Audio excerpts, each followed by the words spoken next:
अभी तक मैं आपको ट्रोपोस्फियर बता रहा था कि ट्रोपोस्फियर की हाइट कम ज़्यादा होती रहती है। तो फिर ये ट्रोपोपॉज कैसे, मैंने बता दिया इसकी हाइट वेरीज कर रही है। कैसे भाई, ट्रोपोपॉज की हाइट क्यों वेरी करेगी? भाई ट्रोपोपॉज वो जगह है जहाँ पर ट्रोपोस्फियर ख़त्म हो रहा है। तो अगर ट्रोपोस्फियर की हाइट ऊपर हो गई तो ट्रोपोपॉज की भी हाइट तो ऊपर हो जाएगी ना। कोई वो एक फिक्स रॉक या ऐसा लकड़ी का या आरसीसी का स्लैब तो नहीं बना हुआ है ट्रोपोपॉज। ट्रोपोपॉज कोई ऐसे एक स्लैब तो नहीं बना दिया गया आरसीसी का या रॉड का। ये क्या है, ये तो डिपेंड करता है कि भाई मैंने आपको क्या लिखवाया कि ट्रोपोस्फियर जहां खत्म होता है वहीं पर उसी लाइन को ट्रोपोपॉज मान लिया जाता है। उसके बाद ट्रोपोस्फियर शुरू होता है। तो अगर ट्रोपोस्फियर की हाइट ऊपर उठ गई, अगर ट्रोपोस्फियर इस तरह से है हुआ, तो यानी कि ये जो लाइन है ट्रोपोपॉज की इसके जस्ट सटी हुई, तो ये भी तो उसी तरह से बिहेव करेगी ना। इस तरह से ये भी बिहेव करेगी। ठीक है, तो वही चीज़ यहाँ कही गई है। तो ट्रोपोस्फियर और ट्रोपोपॉज दोनों वैरी कर रहा है।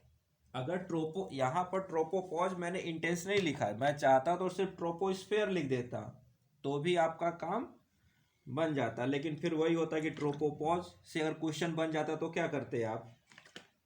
क्वेश्चन बनाए तो ट्रोपोपॉज से क्वेश्चन बना देता ना, तो क्या होता बताइए। तो ये चीज़ एकदम दिमाग में बैठा लीजिए कि जब ट्रोपोस्फेयर की हाइट चेंज होगी तो उसी हिसाब से ट्रोपोपॉज की भी हाइट चेंज होनी है। ठीक है, कि अब यहाँ पर क्या लिख दिया, वेरीज विथ सीजन, सीजन के हिसाब से चेंज हो रहा है। अरे भाई तो सीजन के हिसाब से क्यों नहीं चेंज होगा? आप भी सोचो, आज अगर क्या है, कोल्ड सीजन यानी कि विंटर सीजन चल रहा है, कोल्ड मत लिखिए, विंटर सीजन चल रहा है।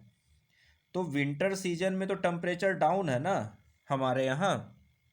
इंडिया जो कर्क रेखा पर है, इंडिया जो ट्रॉपिक ऑफ कैंसर पर है, कर्क रेखा पर है, यहाँ पर क्या है, अभी टेम्परेचर डाउन है। अभी टेम्परेचर कितना चल रहा है, 10 डिग्री से लेकर 20 डिग्री सेल्सियस तक, यही टेम्परेचर की रेंज चल रही है।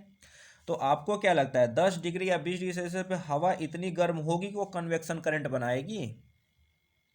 नहीं बनाएगी। तो जब हवा इतनी गर्म है ही नहीं कि वो कन्वेक्शन करंट बनाए, तो क्या होगा, हवा जो कन्वेक्शन करंट बनाएगी नहीं तो वो ऊपर उठेगी नहीं। तो इस वक्त ट्रोपोपॉज क्या होगा, अधिक से अधिक होगा 10 से 12 किलोमीटर की हाइट पर होगा, बहुत होगा तो 15 किलोमीटर की हाइट पे होगा। समझ में आ रही बात? लेकिन जैसे ही क्या आएगा, समर सीजन आएगा, जैसे ही समर सीजन आएगा इंडिया में, क्या आएगा, समर सीजन आ जाएगा, वैसे टेम्परेचर कितनी हो जाएगी, 30 डिग्री सेल्सियस से 40 डिग्री सेल्सियस तक वेरी करेगी। तो आपको क्या लगता है 40 डिग्री सेल्सियस जब टेम्परेचर 30 से 40 वेरी करेगा तो हीट, हवा कितनी ज़्यादा गर्म होगी?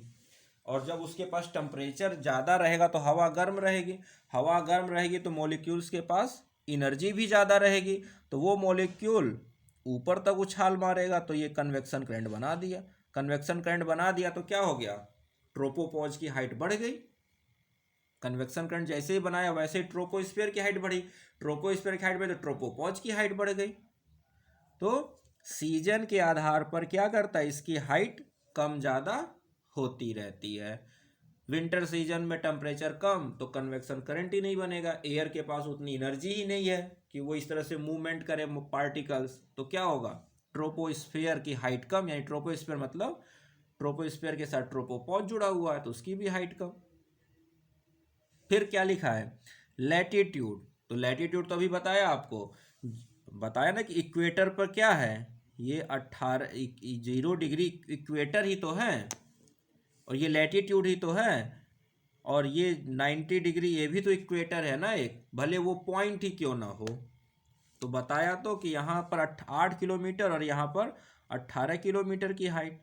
तो भाई लैटिट्यूड का कहने का मतलब क्या हुआ, मतलब वही है कि लैटिट्यूड 0 डिग्री पर 23.5 डिग्री तक क्या है, टेम्परेचर का वेरिएशन, टेम्परेचर हमेशा ज़्यादा रहता है। लेकिन जैसे ही हम 23.5 डिग्री से ऊपर आते हैं और 60 डिग्री, 66 डिग्री, यहाँ पर क्या है, ये है हम लोग का क्या कहते हैं इसको, टेम्परेट जोन। अब टेम्परेट जोन में जब आ जाते हैं तो वहाँ पर क्या होता है, तो यहाँ पर 8 डिग्री तो हो सकता है टेम्परेट जोन पर, हो सकता है कि ट्रोपोस्फेयर की हाइट कितनी हो, 10 किलोमीटर, 12 किलोमीटर, और आते आते इक्वेटर पर कितनी हो गई, 18 किलोमीटर की हाइट हो गई। तो कुल मिला जुला क्या है, लैटिट्यूड के हिसाब से वेरी कर रहा है। ठीक, सरफेस टेम्परेचर तो वही बात है, सरफेस टेम्परेचर का मतलब क्या, ठंडी और गर्मी। भाई ठंडी में सरफेस टेम्परेचर अर्थ का कम रहता है तो कन्वेक्शन करंट नहीं बनेगा, तो हवा नहीं ऊपर उठेगी, तो ट्रोपोस्फेयर की हाइट नहीं बढ़ेगी, ट्रोपोस्फेयर की हाइट नहीं बढ़ी तो ट्रोपोपॉज की भी हाइट नहीं बढ़ी। ठीक है। प्रेशर, तो प्रेशर भी हमें पता है कि भाई जब ठंडा रहता है मौसम, हवा शांत रहती है, तो क्या होता है वहाँ पर, या ठंडी में डेंसिटी बढ़ जाती है, तो भाई वहाँ पर प्रेशर क्या होता है, फोर्स पर यूनिट एरिया। तो फोर्स कैसे लग रहा है, मास बाय वॉल्यूम। देखिए क्या होता है, प्रेशर का जब हम फॉर्मूला लिखते हैं तो प्रेशर को लिखते हैं फोर्स पर यूनिट एरिया, ये लिखते हैं। और फोर्स को क्या, मास बाय डेंसिटी, मतलब फोर्स लगता है mg से, फोर्स हुआ mg, तो मास बढ़ गया तो यानी फोर्स बढ़ गया। तो जहाँ प्रेशर हाई होगा वहाँ पर क्या होगा, ट्रोपोपॉज की हाइट भी कम हो जाएगी। जहाँ पर प्रेशर कम होगा वहाँ पर हवा ज़्यादा उछल कूद करेंगे मॉलिक्यूल्स, उनको जगह ज़्यादा मिलेगी। जब जगह ज़्यादा मिलेगी, उछल कूद ज़्यादा करेंगे तो अधिक हाइट तक भाग जाएंगे। कुल मिला कर क्या है, जो एयर के मॉलिक्यूल्स हैं उनके पास कितनी एनर्जी है उसी पर डिपेंड करता है। भाई बच्चों के पास एनर्जी ज़्यादा होती है, देखिए कितना उछल कूद करते हैं। लेकिन वही बच्चे ठंडी में क्या होती है, या जब वही बूढ़े हो जाते हैं इंसान, तो उछल कूद खत्म हो जाता है। तो टोटल कुछ मिला के एनर्जी के ऊपर है। तो जब गर्मी रहेगा तो एनर्जी ज़्यादा रहती है, उछल कूद ज़्यादा होती है। ठंडी आते ही क्या होती है, सारी एनर्जी डाउन, उछल कूद कम। तो सब टेम्परेचर का ही खेल है। तो सीजन भी किस पे, टेम्परेचर ही बदलता है, सीजन में तो टेम्परेचर ही बदलता है ना। लेटीट्यूड के पर भी क्या है, टेम्परेचर ही बदलता है। सरफेस टेम्परेचर यहाँ लिखा ही है। प्रेशर भी क्या है, टेम्परेचर के हिसाब से प्रेशर भी कम ज़्यादा होता है। कहते हैं ना कि भाई हवा थोड़ी सी कम भरो टायर में, जब पहिया रोटेट करेगा, घूमेगा कार का या बाइक का, तो क्या होगा, गर्म होगा, गर्म होगा तो प्रेशर बढ़ जाता है, ऐसा कहा जाता है ना। तो ये सब क्यों है, ये सब सब टेम्परेचर का ही खेल है। और टेम्परेचर जैसे उसको मिलेगा वैसे ही मॉलिक्यूल के पास एनर्जी आएगी, वो उछल कूद ज़्यादा करेगा। जब उछल कूद ज़्यादा करेगा तो हाइट बढ़ जाएगी, जब उछल कूद कम करेगा तो हाइट कम हो जाएगी। बस इतना सा समझना है, पूरा सारांश इतने से ही निकल रहा है। अब आपको डिसाइड करना है कब वो उछल कूद ज़्यादा करेगा, कब उछल कूद वो कम करेगा। इतनी सी बात समझनी है। ठीक है, यहाँ तक नोट डाउन हो गया। जब आप एक बार पूरे पॉइंट टू पॉइंट लिख लोगे ना, तो फिर आपको कहीं और इधर उधर भटकने की जरूरत नहीं पड़ेगी। आप अपना नोट्स देखोगे और आपके नोट्स में सारे आंसर आपको मिल जाएंगे। ठीक है ना। तो एक बार थोड़ा सा आपको बस मेहनत करके और सब्र रख के लिखना है, नहीं तो ऐसे तो ये सब एक लाइन से ऐसे बता बता कर निकलते चला जाऊंगा। फिर बाद में आप जब रिवाइज करने पढ़ने बैठोगे तो कहोगे अरे ये चीज़ मैं लिखी थी तो कहाँ से लिखा, क्यों लिखा। तो वो समय आपका टाइम बचेगा। तो एक बार थोड़ा सा टाइम ला के पढ़ लीजिए, फिर बाद में आपके पास टाइम ही टाइम है बचने के लिए। और अभी हड़बड़ी में पढ़ लीजिए तो बाद में पता चला कि उससे ज़्यादा टाइम लॉस हो जाता है। खैर नेक्स्ट लिखिए, लिखिएगा the temperature in the temperature in the troposphere decreases with height at the rate of 6.4 degree Celsius per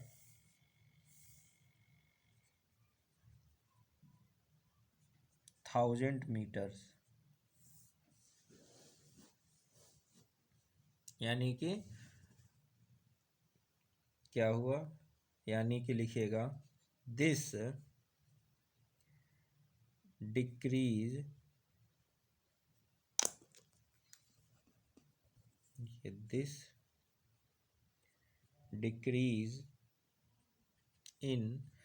decrease in temperature is known as normal lapse rate। क्या कहते हैं, नॉर्मल लैप्स रेट। तो निकल के क्या आया, normal lapse rate is equal to 6.4 degree celsius per kilometre. 6.4 degree celsius per kilometre और 1 degree celsius पर 165 मीटर्स। वो तो सिंपल है, 1000 से डिवाइड कर दिया। तो ये आपको याद रखना है, ये फैक्ट है। क्या है, फैक्ट है। अब इस पॉइंट को समझते हैं, नॉर्मल लैप्स रेट होता क्या है। सिंपल सा मीनिंग है, जब मैंने आपको ग्राफ बनाया था ट्रोपोस्फेयर का, तो क्या बताया था कि जैसे ये अर्थ सरफेस है, तो अर्थ सरफेस पर टेम्परेचर 20 डिग्री सेल्सियस लिया था, और ट्रोपोस्फेयर तक पहुंचते पहुंचते मैं टेम्परेचर को माइनस कर दिया था।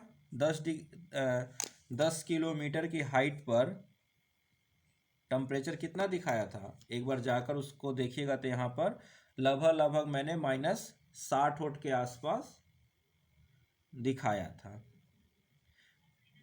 हाँ, -60। यानी कि जब हम हाइट ऊपर बढ़ रहे हैं, क्या देखिए हाइट बढ़ रही है तो टेम्परेचर कम हो रहा है। और हम अभी आपको मैंने बताया कि अर्थ का एटम, जैसे ये मान लीजिए अर्थ सरफेस है, तो मैंने आपको क्या बताया कि, और ये जो है ग्रीन वाला, ये क्या है, ये एटमॉस्फेयर है। क्या है, एटमॉस्फेयर का ट्रोपोस्फेयर है। तो मैंने क्या बताया कि यहाँ से जब सन से रेडिएशन आता है, तो ये जो सन से आने वाला रेडिएशन नहीं हीटिंग करता है। हीटिंग किससे होती है, जब ये टकरा कर वापस लौटता है, तो इससे ये हीट होता है हमारा एटमॉस्फेयर। तो एटमॉस्फेयर हीट होगा, तो एटमॉस्फेयर के हीट होने के लिए सिंपल सा है कि भाई जो सबसे नीची लेयर है, सबसे पहले वही हीट अप होगी। तो सबसे नीची लेयर कौन सी है, ट्रोपोस्फेयर। तो ट्रोपोस्फेयर क्या होगा, हीट होना स्टार्ट होगा। तो पहले देखिए ये लेयर स्टार्ट हीट अप हुई, उसके बाद फिर और ऊपर बढ़ा तो बचा कुचा ये लेयर हीट अप हुआ, और ऊपर जब रेडिएशन गया तो ये लेयर हीट अप हुई। ऐसे करके क्या होगा, तो आपको नहीं लगता कि जब एक एक को ये रेडिएशन अपनी एनर्जी देता चला जाएगा, तो अंत में क्या बचेगा, उसके पास तो कुछ एनर्जी बचेगा ही नहीं। तो जो सबसे नीचे वाली लेयर है, यानी कि जो सबसे नीचे एयर के मॉलिक्यूल्स हैं, वो सबसे पहले गर्म हो जाएंगे। अब वो हीटअप ले लिए अपनी एनर्जी, उसके बाद फिर दूसरे को दिए, तो बची हुई एनर्जी दूसरे के पास गई ना। जैसे कि एक लाइन से आपने 10 बच्चों को खड़ा कर दिया, और सब प्यासे हैं, और ये कह दिया, और एक बोतल पानी दे दिया, और कहा कि भाई जिसको जितना प्यास लगा है पी लो, क्योंकि यहाँ कोई बाउंडेशन तो है नहीं। एयर के मॉलिक्यूल जिसको जितना एनर्जी लेना की कंडीशन लेगा वो उतनी एनर्जी ले लेगा, कोई बाउंडेशन तो है नहीं।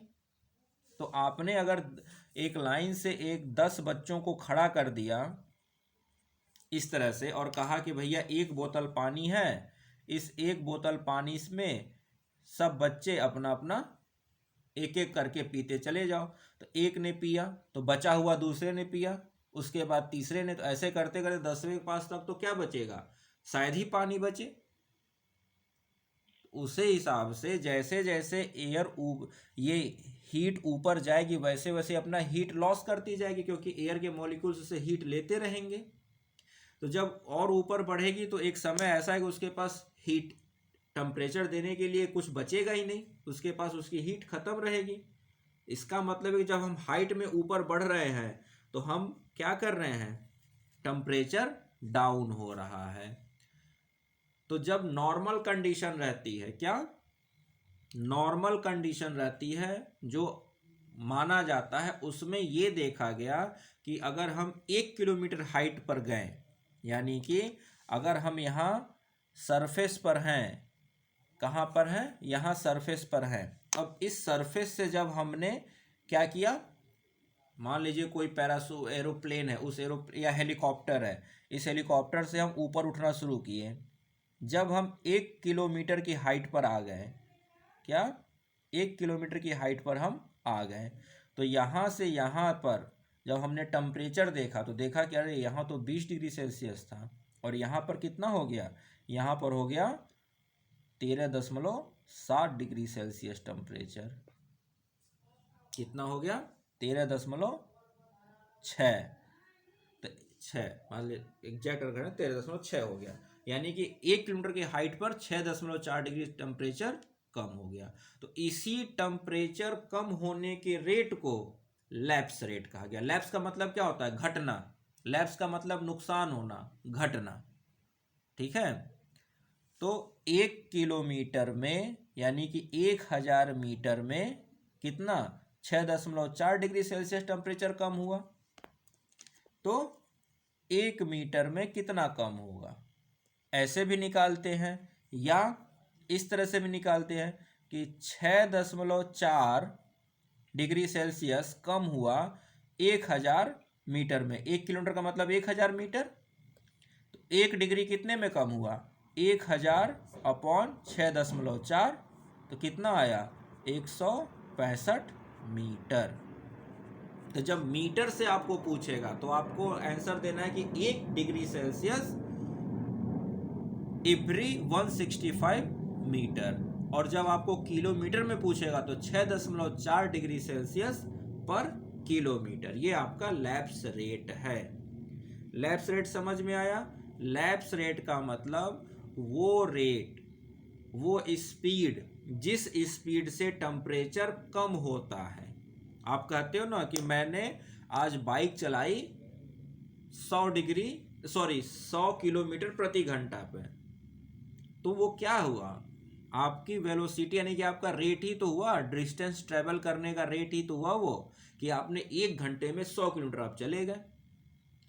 तो बस वही है कि इसने, जब हम जमीन से 1 किलोमीटर के ऊपर पहुंचे तो हमने पाया कि टेम्परेचर में 6.4 डिग्री सेल्सियस की कमी आ चुकी थी। उसी को हमने कहा कि टेम्परेचर के डाउन होने के रेट को हमने क्या नाम दे दिया, लैप्स रेट, कि टेम्परेचर का लैप्स हो रहा है।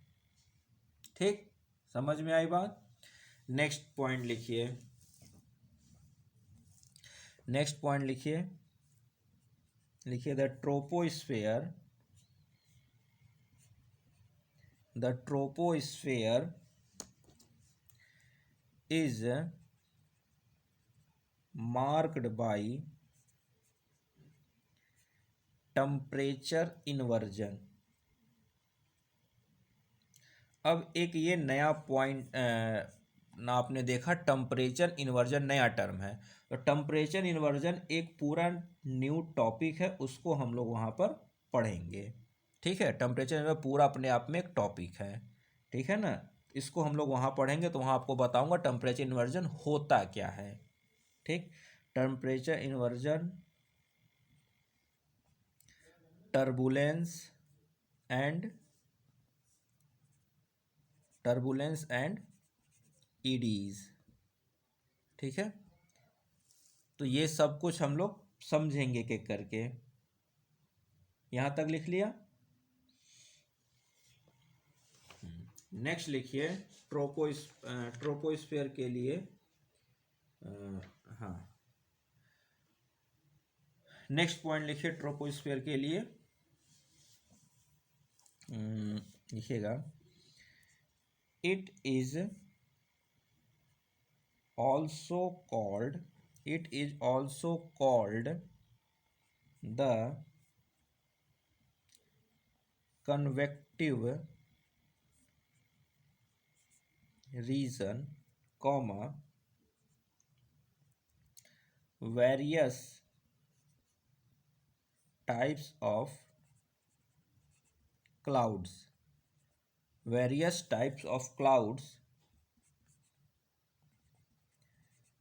thunderstorms,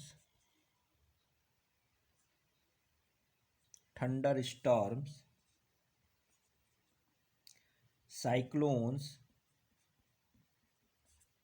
anticyclones,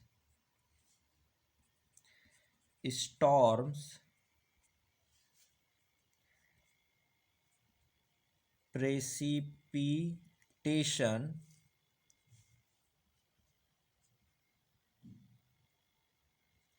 occurs here because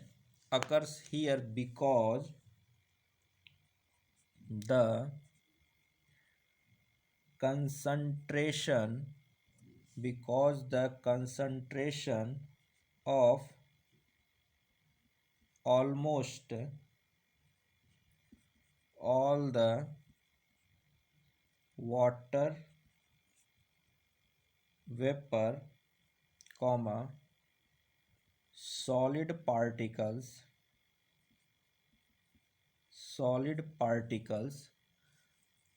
almost all concentration of the all water vapors, comma, solid particles lie within it। तो इसी लेयर में हर एक चीज मौजूद है। क्लाउड भी यहीं पर है, तो क्लाउड है तो यहीं पर बारिश होगा। सी है, क्लाउड है, एयर है, तो यहीं पर साइक्लोन भी बनेगा, यहीं पर एंटी साइक्लोन बनेगा। यहीं पर सारी जो वेदर की घटनाएं, आप जो भी नाम ले लीजिए, जितने भी टाइप के आप वेदर कंडीशंस का नाम लीजिए, टाइफून वगैरह, साइक्लोन को ही अलग अलग नाम से टाइफून, साइक्लोन और हरिकेन कहा जाता है, वो भी हम लोग देखेंगे जब साइक्लोन पढ़ेंगे तब। तो जितनी भी वेदर के फेनोमेना हैं, वो सारे वेदर के फेनोमेना अगर कहीं पर घटित होते हैं तो वो सिर्फ और सिर्फ ट्रोपोस्फेयर है, इसके अलावा और कहीं नहीं होंगे। और एक चीज यहां पर और लिखा है, टाइप्स ऑफ क्लाउड्स। ये जो टाइप्स ऑफ क्लाउड हम लोग जो देखते हैं ना कि हाँ बादल आ गए और बारिश हो गई, ऐसा नहीं है। क्लाउड्स भी कितने 7 तरह के क्लाउड्स होते हैं, कहीं पर आपको 8 तरह के देखने को मिलेंगे। तो 7 से 8 तरह के क्लाउड्स होते हैं। हर क्लाउड बारिश नहीं कराता, ठीक है, हर क्लाउड अलग अलग हाइट पर बनता है, लेकिन वो सभी क्लाउड्स क्या होंगे, इसी 10 किलोमीटर की हाइट तक पर ही बनेंगे, यानी कि ट्रोपोस्फेयर तक ही बनेंगे। और उनके वजह से जितनी घटनाएं घटनी है सब के सब कहाँ घटेंगी, इसी ट्रोपोस्फेयर में होनी है। इस ट्रोपोस्फेयर के ऊपर कुछ भी नहीं, एकदम शांति रहती है, एकदम शांति रहती है ट्रोपोस्फेयर के ऊपर। जो कुछ होना है सिर्फ और सिर्फ इसी ट्रोपोस्फेयर में होना है। ठीक, यहां तक नोट डाउन कर लिया। तो अब अगला पॉइंट लिखते हैं। लिख लिया ना यहां तक? ओके।